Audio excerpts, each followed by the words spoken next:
Hello నేను CS రావు. మే 13వ తారీఖున polling జరగబోతుంది. దానికంటే ముందే ఆంధ్రప్రదేశ్లో వైఎస్ఆర్ కాంగ్రెస్ పార్టీ ఓటమి మొదలయ్యింది అని చెప్పి ఉద్యోగుల పోస్టల్ ఓటింగ్ ద్వారా అర్థమవుతుంది. అసలు ఆ పోస్టల్ ఓటింగ్ ఎలా జరిగింది, ఎంత పర్సెంటేజీ వైఎస్ఆర్ కాంగ్రెస్ పార్టీకి వ్యతిరేకంగా ఉంది అనే దాని మీద విశ్లేషణ చేసుకునేటువంటి ప్రయత్నం చేద్దాం. సో ఉద్యోగులు పోస్టల్ ఓటింగ్ అయితే దాదాపుగా చివరి దశకు వచ్చింది.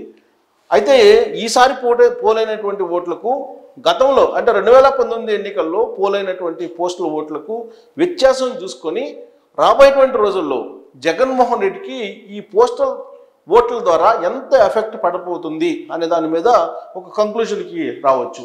2019 ఎన్నికల్లో పోస్టల్ బ్యాలెట్లు మొత్తం పోలైనటువంటి పోస్టల్ బ్యాలెట్లు 2,38,468 మొత్తం ఓట్లు 2019 ఎన్నికల్లో పోలైన వాటిలో పోలైనటువంటి ఓట్లు 77%. అంటే 77% పోలైనవి మొత్తం ఆ రోజు తీసుకున్నటువంటి వాళ్ళు పోస్టల్ బ్యాలెట్ల కోసం.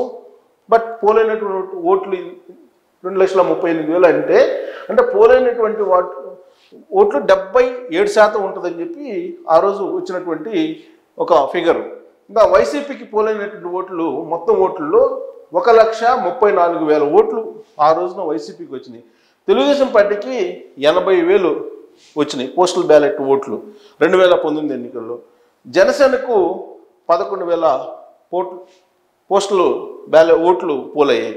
ఇక బీజేపీకి పోలైనటువంటి ఓట్లు 4,000 పోస్టల్ బ్యాలెట్లు. అంటే 2019 ఎన్నికలు మనం చూస్తే కనుక వైఎస్ఆర్ కాంగ్రెస్ పార్టీకి పోస్టల్ ఓట్లలోనే ఆధిక్యం ఉంది, మెజారిటీ ఉంది పోస్టల్ ఓట్లు లెక్కించుకుంటేనే. కానీ ఈసారి ఈ సీన్ రివర్స్ అయిందని చెప్పుకోవచ్చు. సో గతంలో వైసీపీకి టీడీపీకి పోలైన ఓట్లు కనుక మనం వ్యత్యాసం చూస్తే కనుక ఆల్మోస్ట్ పోస్టల్ ఓట్లలోనే దాదాపుగా 54,000 ఓట్లు ఎక్కువగా కనిపిస్తుంది వైఎస్ఆర్ కాంగ్రెస్ పార్టీకి.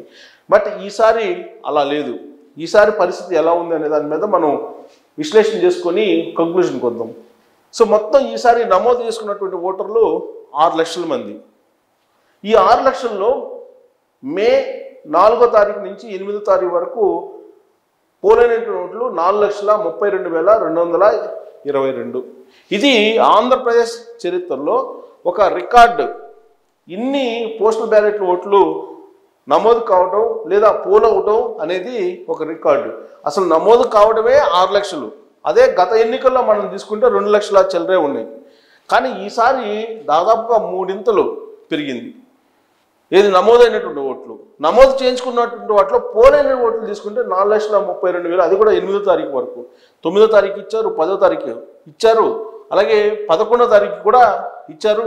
అలాగే పోలింగ్ జరిగే రోజు కదా మే 13ను కూడా అక్కడ ఉండేటువంటి ఆర్ఓ దగ్గరికి వాళ్ళు వెళ్ళి పోస్టల్ బ్యాలెట్ వేసేటువంటి వెసులుబాటు కూడా ఎలక్షన్ కమిషన్ కల్పించింది. అంటే మ్యాక్సిమం పోస్టల్ ఓట్లను ఉపయోగించుకునేటువంటి వెసులుబాటుని ఇప్పుడు ఎన్నికల సంఘం కల్పించింది. అందుకే ఇప్పుడు కూడా ఓట్లు వేస్తున్నారు. అయితే ఇప్పటి వరకు యాజ్ ఆఫ్ నౌ ఉన్నటువంటి డేటా ప్రకారం 4,32,222 ఓట్లు పోలైనటువంటి ఓట్లు. సో మే 10 నాటికి పోలయ్యేటువంటి ఓట్లు సుమారుగా ఇంచుమించుగా 5 లక్షలు దాటేటువంటి అవకాశం ఉంది. అంటే మే 10 శుక్రవారం మే 10 నాటికి 5 లక్షలు దాటేటువంటి ఛాన్స్ ఉంది. ఇంకా పెరిగేటువంటి అవకాశం కూడా ఉంది. అంటే 11 పోలింగ్ రోజు కూడా వెసులుబాటు కల్పించారు కాబట్టి గత ఎన్నికల కంటే 10 నుంచి 15% ఈ పోలింగ్ పర్సెంటేజీ పెరిగింది. ఇది పోస్టల్ బ్యాలెట్కి సంబంధించి పోస్టల్ ఓటర్లోనే. సో కాబట్టి ఇది ఒక అచీవ్మెంట్ కింద మనం చూడొచ్చు. పోస్టల్ ఓట్లకు సంబంధించి భారీగా పెరిగినాయి ఓట్లు. అలాగే పర్సంటేజ్ కూడా భారీగా పెరిగింది గతం కంటే కూడా. అధికార పార్టీని ఇది కలవర పెడుతుంది. దానికి కారణం ఏంటంటే ప్రభుత్వ ఉద్యోగులు జగన్మోహన్ రెడ్డి ప్రభుత్వానికి వ్యతిరేకంగా ఉన్నారు అనేది ఏ ప్రభుత్వ ఉద్యోగిని కదిలించినా కానీ స్పష్టత వస్తుంది మనకి.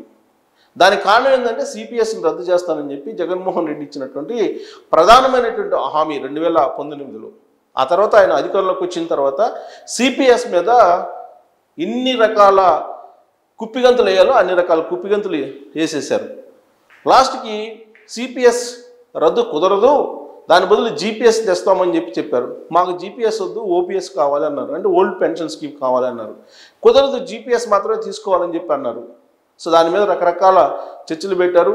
బట్ సిపిఎస్ రద్దు కోసం ఉద్యమం చేశారు. ప్రభుత్వ ఉద్యోగులు ఉద్యమం చేస్తే ఉపాధ్యాయులు అలాగే ఉద్యోగులు వాళ్ళ మీద ఎన్ని కేసులు పెట్టించారో వాళ్ళకే తెలుసు, ప్రభుత్వ ఉద్యోగులకే తెలుసు.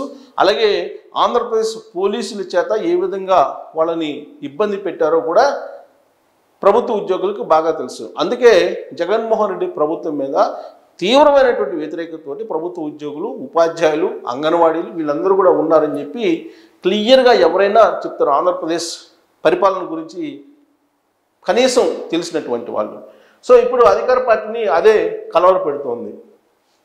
ప్రభుత్వ ఉద్యోగులు అంగన్వాడీల్లో జగన్ పాలన మీద వ్యతిరేకత ఉంది. అంగన్వాడీల్లో వ్యతిరేకత ఉండడానికి కారణం ఏంటంటే జగన్మోహన్ రెడ్డి ఇచ్చినటువంటి హామీ ఏంటంటే తెలంగాణ అంగన్వాడీల కంటే ఒక 1000 రూపాయలు అదనంగా ఉండేలా నేను గౌరవ వేతనం ఇస్తానని చెప్పి హామీ ఇచ్చారు 2019 ఎన్నికల సందర్భంగా అంగన్వాడీలకి. ఆ తర్వాత ఆయన పెంచమని చెప్పి అడిగితే పట్టించుకోలేదు.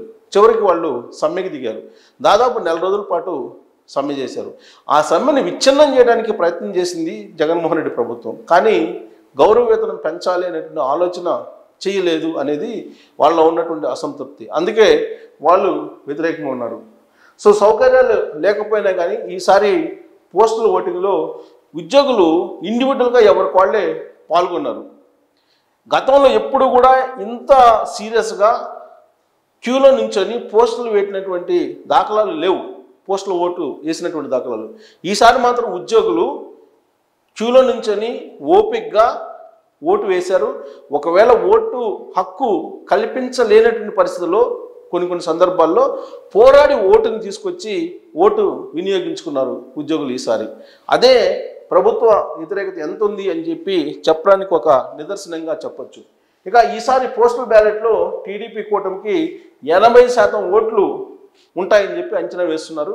కానీ నేను నా క్లాస్మేట్ లేదంటే నా కొలీగ్ తోటి మాట్లాడినటువంటి మాటలు ఏంటంటే 90% ఉంటాయని చెప్పి చెప్తున్నారు వాళ్ళు. కానీ 80% వేసాం మనం. సరాసరి ఒక్కో నియోజకవర్గంలో 2500 నుంచి 3000 ఓట్ల మెజారిటీ తెలుగుదేశం పార్టీకి ఉంటుంది. 2000 నుంచి 3000 వరకు. అంటే 3000 ఓట్ల మెజారిటీ తోటి తెలుగుదేశం పార్టీ ఓపెనింగ్ చేయబోతుందని చెప్పి ఒక అంచనాకి రావచ్చు. 3000 ఓట్లు అంటే దాని అర్థం 3000 ఇంటూ సరాసరి వాళ్ళ ఇంట్లో వాళ్ళ ఓట్లు కూడా వేసుకుంటే 3000 ఇంటూ 3 అంటే 3 3 9 సుమారుగా ఒక 10,000 వేసుకోండి. 10,000 ఓట్ల మెజారిటీ తోటి తెలుగుదేశం పార్టీ 175 నియోజకవర్గాల్లో ప్రారంభం అవుతుంది. సో 10,000 మెజారిటీ ఇప్పటికే తెలుగుదేశం పార్టీ కూటమి తమ ఖాతాలో వేసుకుంది. 175 నియోజకవర్గాల్లో ఈ మెజారిటీ ఉంటుంది అనేది ఒక అంచనాకి రావచ్చు.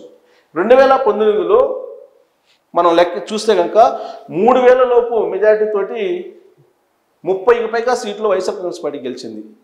కేవలం 3000 లోపు మెజారిటీ తోటి 30 స్థానాల్లో. అంటే ఈ 30 స్థానాల్లో ఈసారి కేవలం పోస్టల్ బ్యాలెట్ల వల్ల ఎగిరిపోయేటువంటి అవకాశం ఉంది వైఎస్ఆర్ కాంగ్రెస్ పార్టీకి అని చెప్పి మనం విశ్లేషణ చేసుకోవచ్చు. సో కాబట్టి తెలుగుదేశం పార్టీ, జనసేన కానీ బీజేపీ కానీ కూటమి 175 నియోజకవర్గాల్లో 10,000 ఓట్ల మెజారిటీ తోటి ఓపెనింగ్ చేసింది. రేపు మే 13వ తారీఖున జరగబోయేటువంటి పోలింగ్ రోజున అదే వరవడి ఉంటుంది అనేది సర్వేలు అనేకం చెప్తూ ఉన్నాయి. సర్వేల సారాంశం కూడా అదే. సో ఇప్పుడు పోస్టల్ ఓటింగ్ చూసిన తర్వాత జగన్మోహన్ రెడ్డి ఓటమి కన్ఫర్మ్ అయిపోయినట్టేనా, మే 13 కంటే ముందే కాదా అనే దాని మీద మీ అభిప్రాయం తెలియజేయచ్చు.